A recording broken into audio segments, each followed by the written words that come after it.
देखिए, हमारे पास एक ऑब्जेक्ट है, ये एक ऑब्जेक्ट है।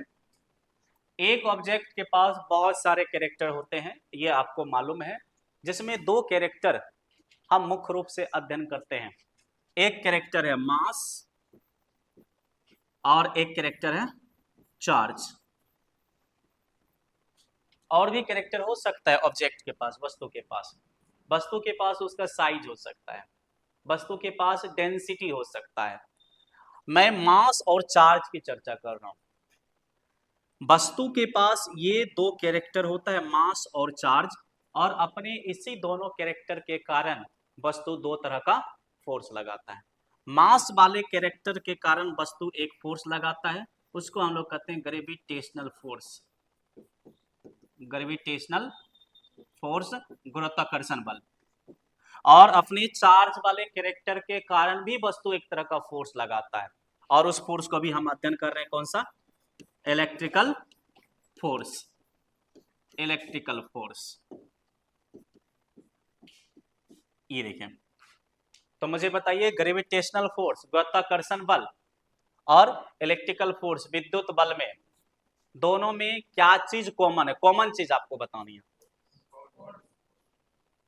मैं वर्ड कॉमन नहीं पूछ रहा हूं, मैं दोनों में समानता पूछ रहा हूं। समानता में ये बताओगे कि इसमें ए है और इसमें भी ए है। दोनों की समानता ये है कि दोनों तरह का फोर्स किसके द्वारा लगता है? हाँ, ऑब्जेक्ट के कारण ही लगता है। अंतर क्या है? ये फोर्स ऑब्जेक्ट के मास वाले गुण के कारण लगता है, और ये फोर्स ऑब्जेक्ट के चार्ज वाले गुण के कारण लगता है। ये अंतर है, लेकिन समानता है कि दोनों फोर्स किसके कारण? ऑब्जेक्ट के कारण लगता है। हमें इसका अध्ययन नहीं करना है, हमें किसका अध्ययन करना है? चार्ज का हमें अध्ययन करना, और कर भी रहे हम लोग। चार्ज के बारे में क्या हमारे पास कंसेप्ट है? गुरुत्वाकर्षण बल हमेशा कैसा होता है? आकर्षण। ये हमेशा आकर्षण होता है, लेकिन ये इलेक्ट्रिकल फोर्स आकर्षण भी हो सकता है, और ये अट्रैक्शन और रिपल्सन दोनों हो सकता है। अब कब आकर्षण होगा, कब विकर्षण होगा, ये भी आपको मालूम है, वो चार्ज के नेचर के आधार पर होगा। मान लीजिए हमारे पास यहाँ पर एक Q1 चार्ज है, ये, और इसके पास प्लस चार्ज है। इससे कुछ दूरी पर, R दूरी पर, एक दूसरा चार्ज है Q2, और इसके पास भी प्लस चार्ज है। तो Q1 और Q2 एक दूसरे को अट्रैक्ट करेगा या रिपेल करेगा? रिपेल करेगा। दोनों एक दूसरे को धक्का देगा, ये देखिए। और दोनों के पास माइनस चार्ज हो, फिर भी एक दूसरे को रिपेल करेगा। ठीक है। यदि मान लीजिए Q1 के पास प्लस चार्ज है, और R दूरी पर जो Q2 है इसके पास माइनस चार्ज है, अब क्या होगा? अब दोनों एक दूसरे को अट्रैक्ट करेगा।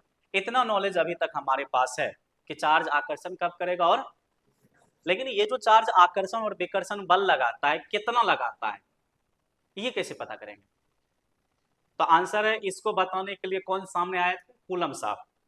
उन्होंने अपना एक्सपेरिमेंट किया, अध्ययन किया, और उसके बेसिस पर उन्होंने बताया कि दो आवेशों के बीच कितना फोर्स लगेगा। तो उन्होंने बताया दो आवेशों के बीच लगने वाला विद्युत बल F बराबर K Q1 Q2 बटा R स्क्वायर। मैं इसको पढ़ा नहीं रहा हूँ, ये सारी चीजें हम लोग पढ़ेंगे, के कहाँ से आया, इसका क्या मीनिंग होता है, ये इसको पढ़ने में तो हमें 10-15 दिन लग ही जाता है।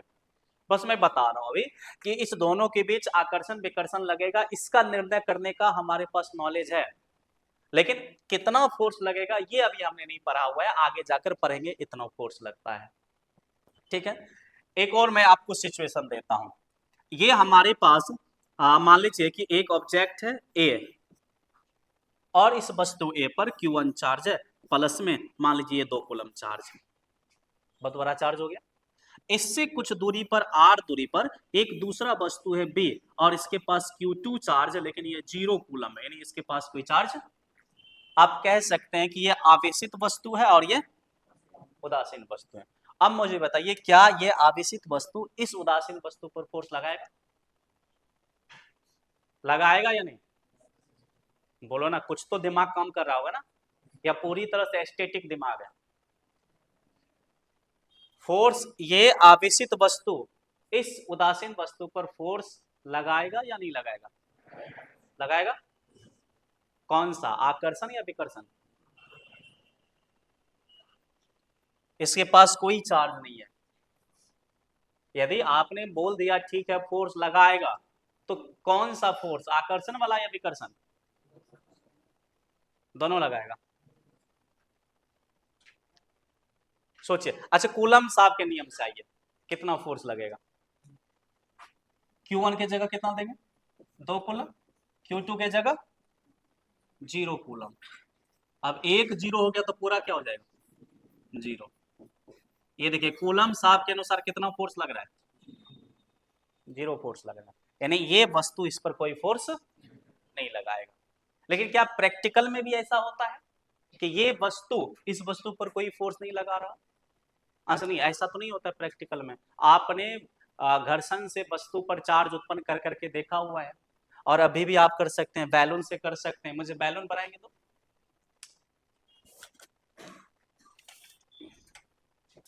बैलून बनाइए। बैलून है,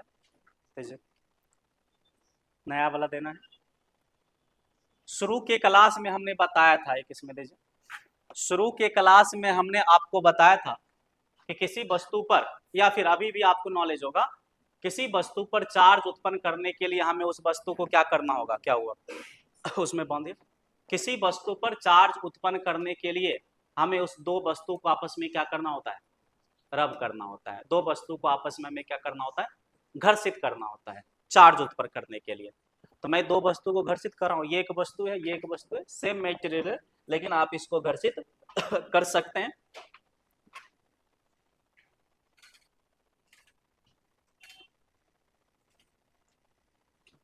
देखिए, मैं इस दोनों वस्तु को रब कर रहा हूं, घर्षित कर रहा हूं। कीजिए।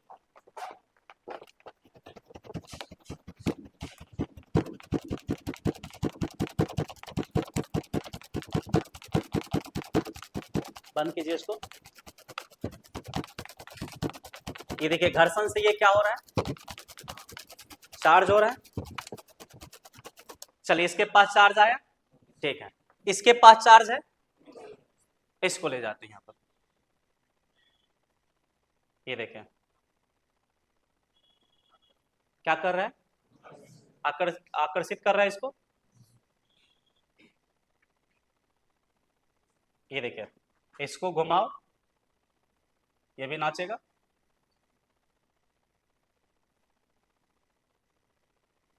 फोर्स लगा रहे हैं। इसके पास चार्ज है, इसके पास चार्ज नहीं है, फिर भी क्या लग रहा है? फोर्स लग रहा है। ये देखें, फिर भी फोर्स लग रहा है। इसका मतलब एक आवेशित वस्तु दूसरे उदासीन वस्तु जिसके पास चार्ज नहीं है उस पर क्या कर सकता है?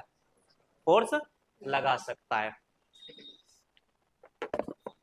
ये वाला सिचुएशन है, ये वाला है ना। आप सिचुएशन को देखिए, ये वाला सिचुएशन है। ये वस्तु आवेशित है और ये जो लटका हुआ ये क्या था? उदासीन, लेकिन फोर्स लग रहा था। तो एक कॉन्सेप्ट आपको याद रखना है कि एक आवेशित वस्तु दूसरे उदासीन वस्तु पर क्या कर सकता है? फोर्स लगा सकता है। लेकिन कूलम्स लॉ क्या कहता है? फोर्स नहीं लगाएगा। तो क्या सही है?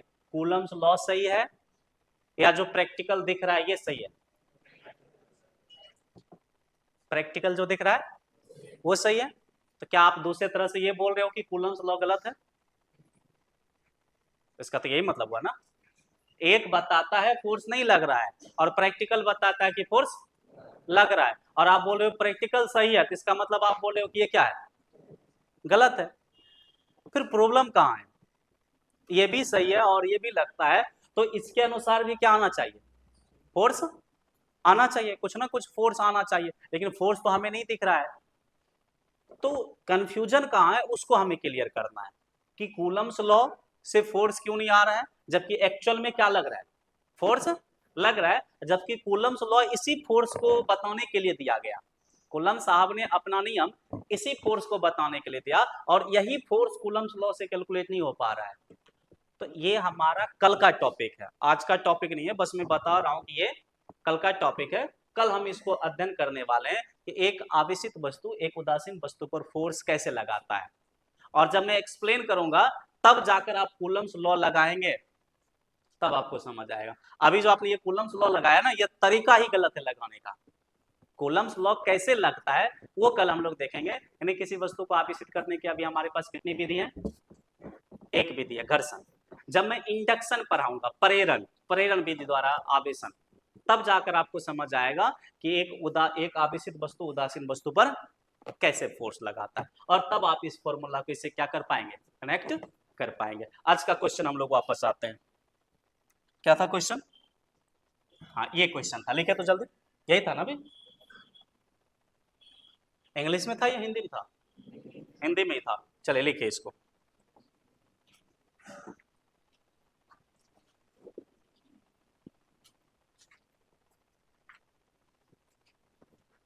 फंस जाता है, बहुत अच्छा स्टूडेंट फंस जाता है इसमें। चलिए मैं बताता हूँ इसको। अच्छा ये क्वेश्चन आप कर चुके हो इससे पहले, क्या जा चुका ना? 200 ग्राम जल में कुल इलेक्ट्रॉन्स की संख्या, उसी टाइप से कुछ इस क्वेश्चन को करेंगे। आयरन दिया गया, लोहा कितना ग्राम? 224 मिलीग्राम लोहा दिया गया, 224। लोहा के बारे में क्या जानकारी है? द्रव्यमान संख्या 56, 56। परमाणु संख्या 26, तो इलेक्ट्रॉन्स भी 26। तो लोहा के एक परमाणु में कितने इलेक्ट्रॉन्स होंगे?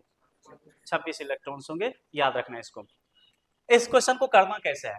आवेश पूछ रहा है। आवेश बराबर फॉर्मूला क्या होता है हमारे पास? एन ई का मान तो हमें पता है, 1.6 गुना 10 पर पावर माइनस, किसका मान नहीं पता है? एन का मान दिया रहा, एन का भी मान दिया गया, लेकिन वो डायरेक्ट नहीं दिया गया, प्रतिशत की भाषा में दिया गया। कितना प्रतिशत? 0.01% इलेक्ट्रॉन निकाला गया है। तो 0.01% कितना होता है? हमारे पास जेब में रुपया है और हमने 50% रुपया खर्च कर दिया। बताइए कितना रुपया हमने खर्च किया? तो आपका एक सवाल होगा, आपके जेब में था कितना टोटल? मैं बोलूंगा टोटल 1000 रुपया था, तो आप क्या बोलोगे? 500 हमने खर्चा कर दिया। वही पूछ रहा है कि 224 मिलीग्राम आयरन का एक टुकड़ा है, उससे इतना इलेक्ट्रॉन निकाल लिया गया। तो कितना इलेक्ट्रॉन निकाल लिया गया? तो पहले तो हमें यह पता करना होगा कि 224 मिलीग्राम में टोटल इलेक्ट्रॉन्स कितना है, और उस टोटल इलेक्ट्रॉन्स का फिर कितना प्रतिशत निकालेंगे? तो वो निकाले गए इलेक्ट्रॉन्स की संख्या आ गया, और निकाले गए इलेक्ट्रॉन्स की संख्या यहाँ रखेंगे, क्या निकल जाएगा? चार्ज। तो हमारा क्या काम है? पहले टोटल इलेक्ट्रॉन्स निकालना, किसमें? 224 मिलीग्राम लोहे के टुकड़े में। तो निकालिए, आपके पास तरीका है टोटल इलेक्ट्रॉन्स आपने कैसे निकालना है। चलिए 224 मिलीग्राम आयरन में कुल मोलों की संख्या, पहले मोलों की संख्या हम ज्ञात कर लेते हैं। तो टोटल मोलों की संख्या, मोलों की संख्या बराबर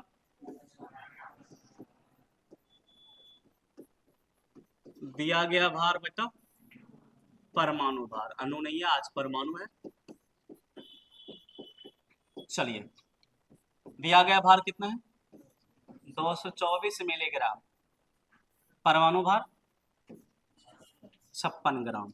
ऊपर मिलीग्राम है और नीचे ग्राम है, तो मिलीग्राम को किस में कन्वर्ट करेंगे? ग्राम में, तब जाकर दोनों कैंसिल होगा। चलिए आ गया 224 मिलीग्राम। 1 मिलीग्राम में 10 पर पावर माइनस 3 ग्राम होता है। तो मिलीग्राम को हमने ग्राम में कन्वर्ट कर दिया, और यह 56 ग्राम। ग्राम ग्राम कैंसल, और 56 चौक कितना होता है? 224। पर अब आ गया 4 गुना 10 पर पावर माइनस 3। ये क्या निकला? 224 मिलीग्राम लोहा में कुल मोलों की संख्या। अब परमाणु की संख्या निकाल लेते हैं। 224 मिलीग्राम आयरन में कुल एटम्स टोटल परमाणु, परमाणु की संख्या बराबर फॉर्मूला क्या होता है, मोलों की संख्या गुना एवोगाड्रो संख्या, मोलों की संख्या गुना एवोगाड्रो संख्या। चलिए मोलों की संख्या कितना है, 4 इंटू 10⁻³ एवोगाड्रो संख्या मोटा मोटी हम लोग 6 ले लेते हैं, 6 गुना 10 पर पावर 23, ये अप्रोक्स मिल लिया, 6.03 भी होता है। चलिए 6 चौक 24, 20 में -3 जोड़ेंगे, 23 में -3 जोड़ेंगे 20, ये क्या निकल गया, 224 मिलीग्राम लोहा में कुल परमाणु की संख्या। अब आइए, अब निकालते हैं 224 मिलीग्राम आयरन में कुल इलेक्ट्रॉन्स की संख्या, कुल इलेक्ट्रॉन्स की संख्या। अच्छा, कुल इलेक्ट्रॉन्स को हम लिख देते हैं कैपिटल एन से, तो टोटल इलेक्ट्रॉन्स कितना होगा, तो एक परमाणु में कितना इलेक्ट्रॉन होता है, 26, लोहा के एक परमाणु में, और टोटल परमाणु कितना है, 24 गुना 10 पर पावर 20, तो बराबर कितना आ गया, 24 गुना 26 624 गुना 10 पर पावर 20, ये क्या निकल गया, टोटल इलेक्ट्रॉन्स की संख्या, और यही हमें निकालना था। तो 224 मिलीग्राम लोहा में टोटल इलेक्ट्रॉन्स कितना आ गया, 624 गुना 10 पर पावर 20 आ गया। अब इस टोटल इलेक्ट्रॉन्स में से कितना निकाल लिया गया, हाँ, लेकिन ये निकाले गए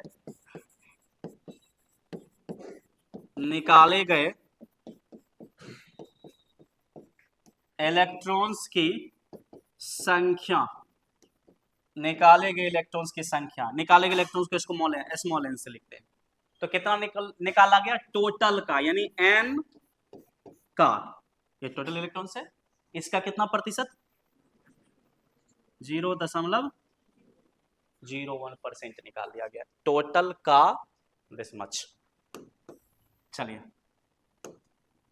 एन कितना है, टोटल इलेक्ट्रॉन 624 गुना 10 पर पावर 20 टोटल इलेक्ट्रॉन्स, जैसे 0.0, और प्रतिशत को क्या लिखेंगे, 1/100, यही ना, 2 अंक के बाद दशमलव हटेगा तो नीचे क्या जाएगा, 2 जीरो, इसीलिए n बराबर 624, और ये 2 4 जीरो, इसके 4 जीरो को माइनस कर देगा कितना, 16। देख लीजिए ये क्या है, जो लोहा दिया गया उसमें टोटल इलेक्ट्रॉन्स है, और 10 पर पावर 20 टोटल इलेक्ट्रॉन्स है, और निकाला कितना गया, 10 पर पावर 20 में से 10 पर पावर 16 को निकाल दिया गया, 624 दोनों जगह है। कहता है बताइए कितना चार्ज होगा लोहे के टुकड़े पर, लोहे के टुकड़े पर कितना चार्ज होगा, ये टोटल इलेक्ट्रॉन्स पर निर्भर करेगा या निकाले गए इलेक्ट्रॉन्स पर, निकाले गए इलेक्ट्रॉन्स पर। तो अतः Q बराबर क्या होता है, एन के जगह 624 गुना 10 पर पावर 16, और E 1.6 गुना 10 पर पावर -19 कूलम। चलिए 16 चौक 64, बाकी 6, 16 दूना 32, 6 38, बाकी 3, 16 7 96, 3 99, एक अंक के बाद दशमलव, -19 में 16 को जोड़ेंगे -3 कूलम। अब एक अंक इधर दशमलव को मैं कर देता हूँ 8 से पहले, ये हो जाएगा 99.84। जब दशमलव बाईं ओर आएगा तो पावर बढ़ जाएगा, याद रखना है, दशमलव हमने बाईं ओर एक अंक कर दिया, पावर 1, -3 में 1 को जोड़ देंगे क्या हो जाएगा, -2, 2 ही होगा ना। चलिए ये आपका आंसर हो गया, इतना चार्ज आ जाएगा आयरन पीसेस पर, नोट कर लीजिए।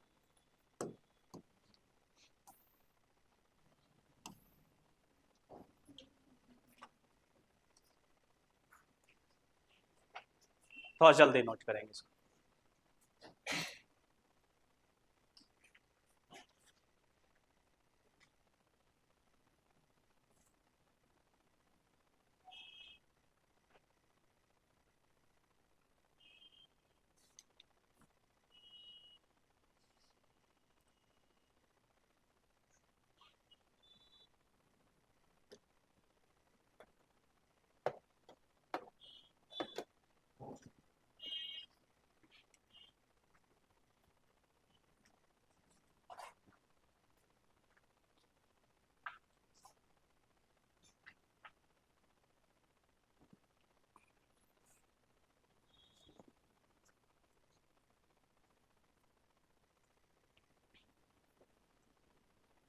कल के टॉपिक पर हमने डिस्कस कर लिया। कल क्या होगा? किसी वस्तु को आवेशित करने की विधि। 3 विधि हम लोग पढ़ेंगे, घर्षण विधि, चालन विधि, प्रेरण विधि। घर्षण के बारे में अभी तक हमने बहुत सारा चीज कर लिया, तो हमारे लिए नया होगा चालन और प्रेरण। चालन भी कोई खास नहीं है, प्रेरण विधि हमारे लिए बहुत ज्यादा नया होगा और इस पर बहुत सारी घटनाओं को हम एक्सप्लेन करेंगे।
इस बार बहुत सारी चीज़ों हम लोग प्रैक्टिकल भी देख रहे हैं। कम से कम 50 प्रोजेक्ट हम लोग तैयार करेंगे पूरे क्लास 12th में, और वो सारे प्रोजेक्ट का हम लोग अध्ययन करेंगे प्रैक्टिकली।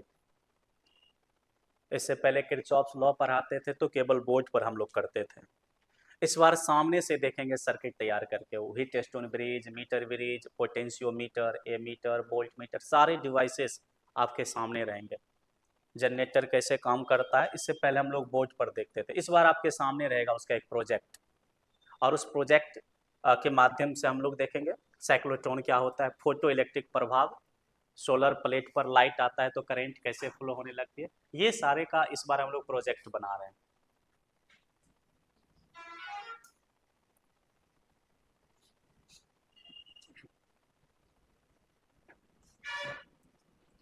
विद्युत चुंबकीय प्रेरण में बहुत सारे होंगे, ट्रांसफार्मर वगैरह का सबका प्रोजेक्ट हम लोग तैयार करेंगे इस बार। परावर्तन, अपवर्तन, ये सब हम लोग मौखिक रूप से पहले पढ़ते थे बोर्ड पर, इस बार सारे को हम लोग प्रैक्टिकल करके देखेंगे। इसके लिए सामान हम लोग मंगवा रहे हैं।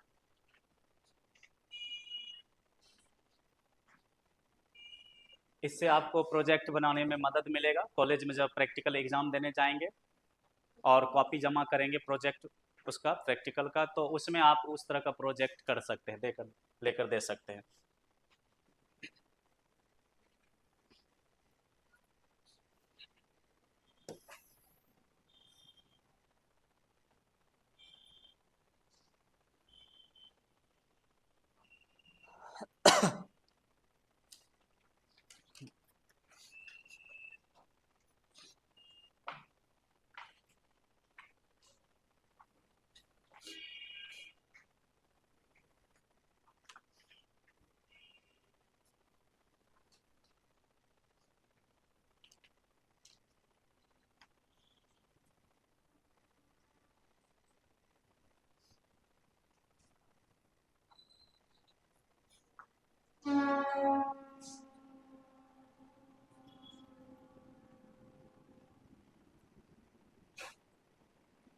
सेम इसी पर आधारित एक क्वेश्चन मैं दूंगा और वो आपको करके आनी होगी।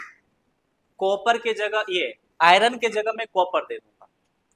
कॉपर के बारे में क्या नॉलेज है आपको? कॉपर की परमाणु संख्या कितना? 29। द्रव्यमान संख्या, कॉपर का द्रव्यमान कितना होता है?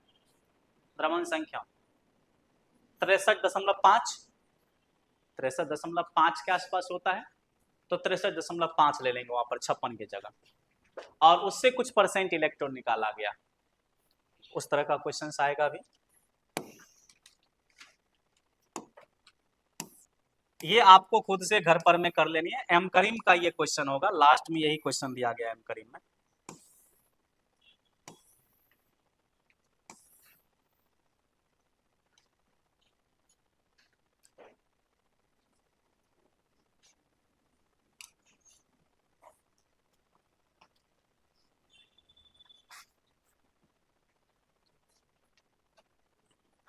चलिए इस क्वेश्चन को आप नोट कर लीजिए, तो इसको जल्दी करेंगे। आप यहाँ भी आंसर लिख सकते हैं, जो नहीं कि यहाँ भी करना है, वो तो बुक में दिया है इसलिए मैंने सोचा कर देता हूँ ताकि आप टीचर को गलत ना समझ ले, टीचर का आंसर ही नहीं मिल रहा है। तो कई बार बुक में आंसर अपने तरीका से दे दिया जाता है, तो यहाँ भी आप आंसर लिख सकते हैं। 998.40 में थोड़ा ये लगता है। चलिए इस क्वेश्चन को आप लिख लीजिए। नहीं ये क्वेश्चन नहीं है, आपका क्वेश्चन हो जाएगा ये वाला। Calculate the charge on a copper particles of mass 300 milligram if 0.1% of the electrons are removed from it। कहता है यदि कॉपर 300 ग्राम कॉपर के टुकड़े से 0.1% इलेक्ट्रॉन निकाल लिया जाता है तो उस पर कितने चार्ज आएगा। इसको नोट कीजिए और बनाइए खुद से।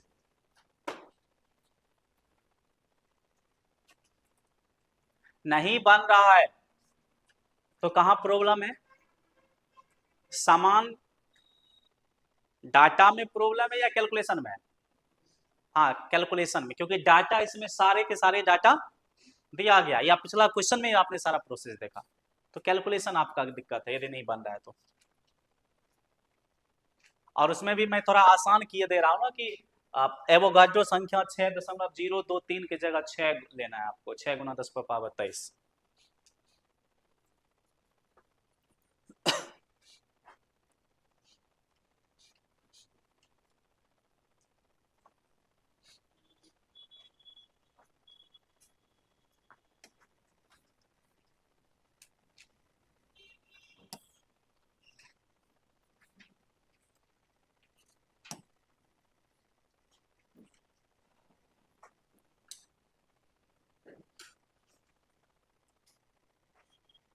उसके नीचे एक नोट लिखेंगे। इस नोट पर एक क्वेश्चन था कल के टेस्ट में। इस नोट की मैंने पहले चर्चा थोड़ा सा मौखिक रूप से करा था, आज इसको मैं नोट करवा देता हूँ। देखें यहाँ पर, तो इसको जल्दी करें।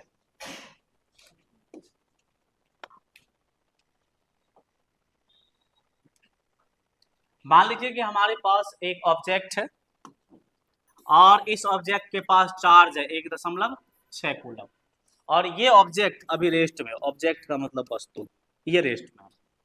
अब अचानक सडनली ये चलना शुरू किया, और जब ये चलना शुरू किया ऑब्जेक्ट, तो इसकी स्पीड है 3 × 10⁸ मीटर पर सेकेंड, यानी किसके स्पीड से, लाइट के स्पीड से, प्रकाश की चाल से ये चलना शुरू कर दिया।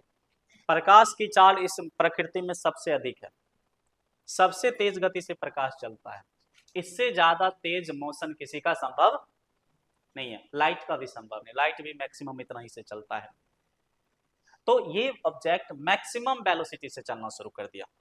अब इसके पास चार्ज वही रहेगा या चेंज हो जाएगा, इसका चार्ज वही रहेगा या चेंज हो जाएगा।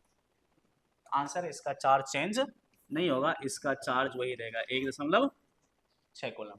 यानी किसी वस्तु का आवेश, वस्तु के किसी वस्तु पर आवेश जो है वो वस्तु के वेग पर निर्भर नहीं करता है। वेग कितना भी हो जाए वस्तु का, उसका चार्ज चेंज नहीं होगा। लेकिन मान लीजिए इस वस्तु का मास पहले था 10 kg, अब ये चलना शुरू किया प्रकाश की चाल से, अब मास वही रहेगा या चेंज हो जाएगा, मास इसका चेंज हो जाता है।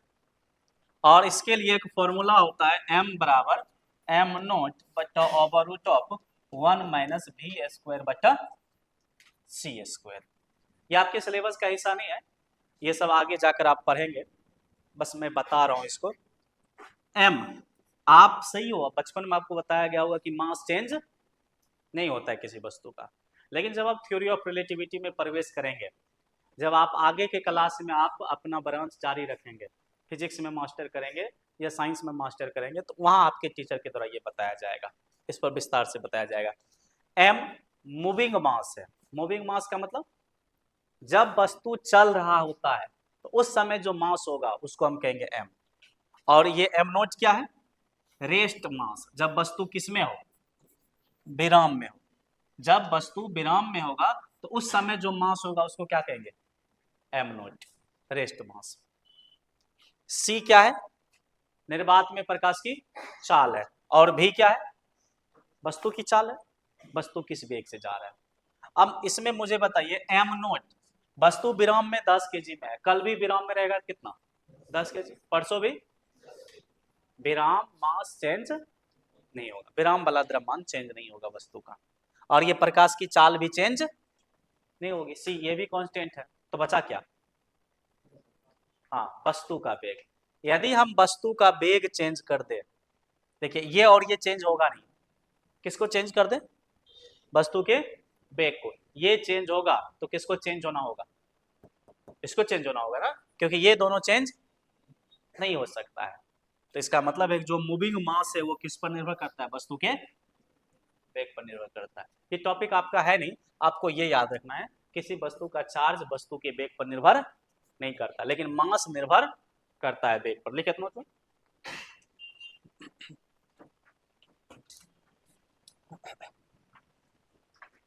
लिखे किसी आवेशित वस्तु, किसी आवेशित वस्तु, किसी आवेशित वस्तु, किसी आवेशित वस्तु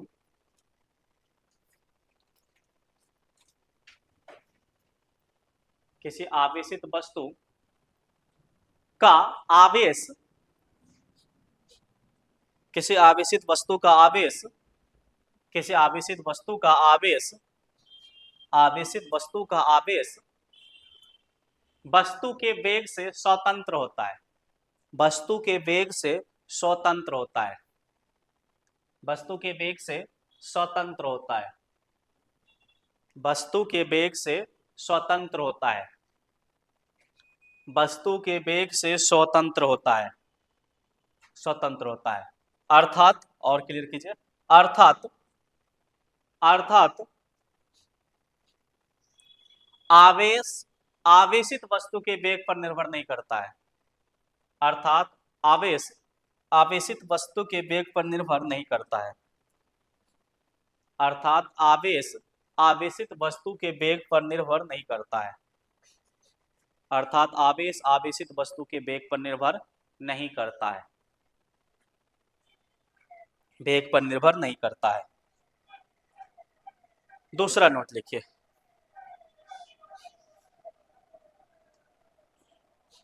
देखिए किसी वस्तु का द्रव्यमान, किसी वस्तु का द्रव्यमान, किसी वस्तु का द्रव्यमान, किसी वस्तु का द्रव्यमान,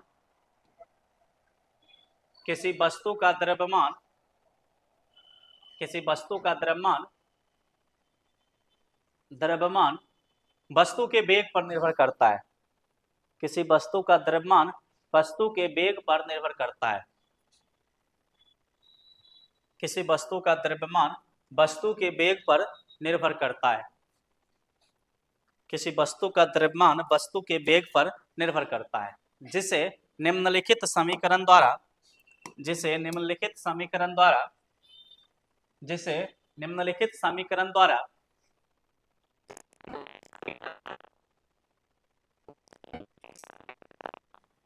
निम्नलिखित समीकरण द्वारा व्यक्त किया जाता है, जिसे निम्नलिखित समीकरण द्वारा व्यक्त किया जाता है।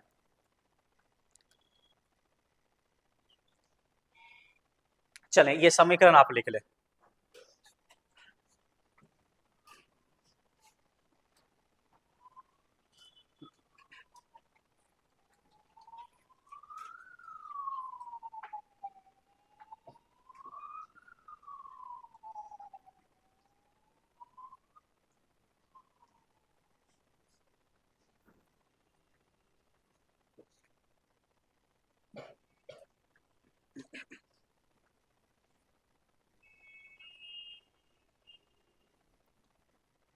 इसके बाद हम लोग एनसीईआरटी का एक क्वेश्चन देखते हैं। मेरे पास जितना नॉलेज था, जितना ताकत था, चार्ज और चार्ज डेंसिटी पर हमने हर एक टाइप का क्वेश्चंस कवर करा है। मुझे नहीं लगता है कि चार्ज टॉपिक पर किसी टाइप का क्वेश्चन छूटा होगा, छूटा होगा तो आप कॉपी में लेकर आएंगे क्वेश्चन को, मैं बता दूंगा उसको।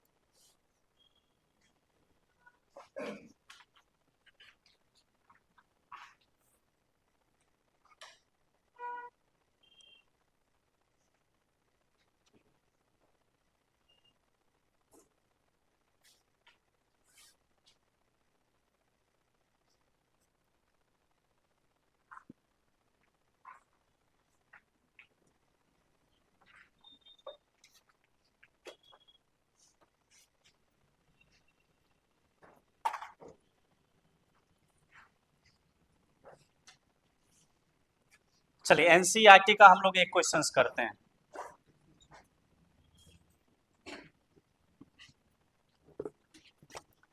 चार्ज टॉपिक पर एनसीईआरटी, प्रॉपर चार्ज वाले टॉपिक पर एनसीईआरटी में एक ही क्वेश्चन है। लिखिए क्वेश्चन को। क्वेश्चन नंबर आपका है 1.11 और एनसीईआरटी का क्वेश्चन लिखेंगे तो उसमें एनसीईआरटी कर लेंगे। 1.11 दशमलव से पहले जो वो चैप्टर की संख्या है 1 और दशमलव के बाद जो वो प्रश्न संख्या है 11। लिखिए ऊन से रगड़े जाने पर, ऊन क्या देख रहे हो, ऊन नहीं देखे हो कभी आप, फिर ऐसा देखिए तो ऊन से रगड़े जाने पर, ऊन फेमस मटेरियल है, सब कोई जानता है इसके बारे में, और हमारी भाषा भी है, कोई अरेबिक भाषा तो है नहीं। ऊन से रगड़े जाने पर कोई पॉलीथीन का टुकड़ा, कोई पॉलीथीन का टुकड़ा, कोई पॉलीथीन का टुकड़ा, ऊन से रगड़े जाने पर कोई पॉलीथीन का टुकड़ा, कोई पॉलीथीन का टुकड़ा, कोई पॉलीथीन का टुकड़ा 3 × 10⁻⁻7 कूलम, 3 × 10⁻⁻7 कूलम, 3 × 10⁻⁻7 कूलम के ऋण आवेश से, के ऋण आवेश से, के ऋण आवेश से, के ऋण आवेश से आवेशित पाया गया, के ऋण आवेश से आवेशित पाया गया, के ऋण आवेश से आवेशित पाया गया। ये तो क्वेश्चन दे दिया गया, ये डाटा दे दिया गया। अब ए बी करके 2 क्वेश्चन इसमें दिया गया। ए नंबर क्वेश्चन लिखिए, स्थानांतरित, स्थानांतरित, स्थानांतरित और ब्रैकेट में लिखिए किस पदार्थ से किस पदार्थ में, स्थानांतरित ब्रैकेट में लिखिए किस पदार्थ से किस पदार्थ में, किस पदार्थ से किस पदार्थ में, किस पदार्थ से किस पदार्थ में, ब्रैकेट बंद। इलेक्ट्रॉन्स की संख्या आकलित कीजिए, इलेक्ट्रॉन्स की संख्या आकलित कीजिए। यानी आपसे क्या पूछ रहा है, स्थानांतरित इलेक्ट्रॉन्स की संख्या आपसे पूछ रहा है, स्थानांतरित इलेक्ट्रॉन्स की संख्या पूछ रहा है कितना होगा। और एक और क्वेश्चन इसी में घुसा दिया, किस पदार्थ से किस पदार्थ में इलेक्ट्रॉन जाएगा, ये भी पूछ लिया। ए नंबर है। बी नंबर लिखिए, लिखिए क्या ऊन से पॉलीथीन में, क्या ऊन से पॉलीथीन में क्या ऊन से पॉलीथीन में, ऊन से पॉलीथीन में सनहती, सनहती, आप पहली बार सुन रहे सनहती, चलिए सनहती मास द्रव्यमान होता है। क्या ऊन से पॉलीथीन में सनहती का भी स्थानांतरण होता है, सनहती का भी स्थानांतरण होता है? क्या ऊन से पॉलीथीन में सनहती का भी स्थानांतरण होता है? सनहती का भी स्थानांतरण होता है। सुनिए, 2 मटेरियल दिया गया है, ये एक मटेरियल दिया गया है, ये एक मटेरियल है, और एक ये दूसरा मटेरियल है हमारे पास। ये देखें, 2 मटेरियल दे दिया गया है। ये मान लीजिए ऊल है, ऊल, और ये क्या है, पॉलीथीन। ये ऊल है और ये पॉलीथीन है। कहता है दोनों को रब किया गया है, दोनों को रब, रब का मतलब घर्षित करना, दोनों को रब कर दिया गया है। कहता है दोनों को रब करने पर यह देखा गया कि ऊन पर, -3 गुना 10 पर पावर -7 कूलम का आवेश पाया गया घर्षित करने पर। अच्छा, एक चीज आपको पहले से मालूम होगा, दो वस्तु को घर्षित करने पर एक से इलेक्ट्रॉन निकलकर दूसरे में जाता है, जिससे इलेक्ट्रॉन निकलता है उस पर पॉजिटिव चार्ज, जिस पर इलेक्ट्रॉन जाता है उस पर नेगेटिव चार्ज। नेगेटिव चार्ज किस पर देखा गया? पॉलीथीन पर। तो जरूर इलेक्ट्रॉन किससे किस पर गया होगा? ऊन से पॉलीथीन पर गया होगा। तो इलेक्ट्रॉन ऊन से पॉलीथीन पर गया होगा, वही पूछता है। एक का तो आंसर क्लियर हो गया, ब्रैकेट वाला, किस पदार्थ से किस पदार्थ। तो इलेक्ट्रॉन ऊन से पॉलीथीन पर गया होगा, कितना? एन पूछ रहा है। तो हमारे पास फॉर्मूला है, चूंकि क्यू बराबर क्या होता है? एन। एन बराबर क्या होता है? क्यू अपॉन ई। चार्ज हमारे पास है 3 गुना 10 पर पावर -7 कूलम। ये माइनस नहीं लेंगे, ये तो केवल इलेक्ट्रॉन्स आने जाने को बता रहा है। ई का मान कूलम, कूलम कैंसल, दशमलव हटेगा ऊपर क्या जाएगा? 30, 30 हो जाएगा, 0 हो जाएगा तो 16, ऊपर -7 है और -19 को ऊपर भेज देते हैं, +19। ये देखिए 30 में 16 से भाग दें कितना? लगभग कितना? 2, लगभग 2 ही होगा ना? लगभग 1 या लगभग 2? लगभग 2। मैं इसको लगभग क्या लिख देता हूँ? 1.85 के करीब जाएगा। 1.8 लगभग 1 है या लगभग 2 है? लगभग 2 है। मैं इसको 2 ले लेता हूँ मोटा मोटी, एनसीईआरटी ने भी लिया है। आ जाओ, 12 हो रहा है, ले पढ़ा दो, बैठ जाते हैं हम, मेहनत बचेगा मेरा और सब समझ भी जाएगा, क्योंकि सेम बात बोल रहे हो जो हम बोलने वाले हैं। 19 में -7 को जोड़िए, एग्जाम की रिजल्ट दिन मुंह छुपाएगी, अभी आगे आगे बोलेंगे। 2 गुना 10 पर पावर 12, 19 में -7 हम लोग जोड़ेंगे, इतने इलेक्ट्रॉन्स। अच्छा, हमने इसको मोटा मोटी क्यों लिया? मैंने एक दिन पहले बताया था कि जब हम बहुत सारे इलेक्ट्रॉन्स की चर्चा करते हैं, अरबों खरबों में बहुत बड़े चार्ज की चर्चा करते हैं, तो उस समय छोटे मोटे इलेक्ट्रॉन्स को हम क्या कर देते हैं? छोटे मोटे इलेक्ट्रॉन्स खाने का मतलब 10-20 इलेक्ट्रॉन्स को हम इधर उधर नहीं देखते हैं, एक मोटा मोटे हम लोग ले लेते हैं। 2 गुना 10 पर पावर 12 इलेक्ट्रॉन्स ट्रांसफर होगा, किससे किस में? ऊन टू पॉलीथीन। ब्रैकेट का आंसर हमने ब्रैकेट में दे दिया, ऊन से पॉलीथीन पर ये इलेक्ट्रॉन चले जाएंगे। चलिए, अब कहता है क्या ऊन से पॉलीथीन में मास भी जाएगा? आ जाएगा, क्योंकि इलेक्ट्रॉन जा रहा, हर एक इलेक्ट्रॉन एक क्या ले जाएगा? मास। 9.1 गुना 10 पर पावर -31 एक इलेक्ट्रॉन का द्रव्यमान होता है, और इतने इलेक्ट्रॉन जा रहा है, तो एक इलेक्ट्रॉन के द्रव्यमान को इससे क्या कर देंगे? उतना मास चला जाएगा ऊन से। हम लोग लिखेंगे बी नंबर, ये ए नंबर था आपका, लिखेंगे हाँ ऊन से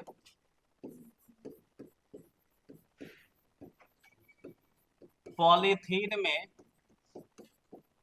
ऊन से पॉलीथीन में,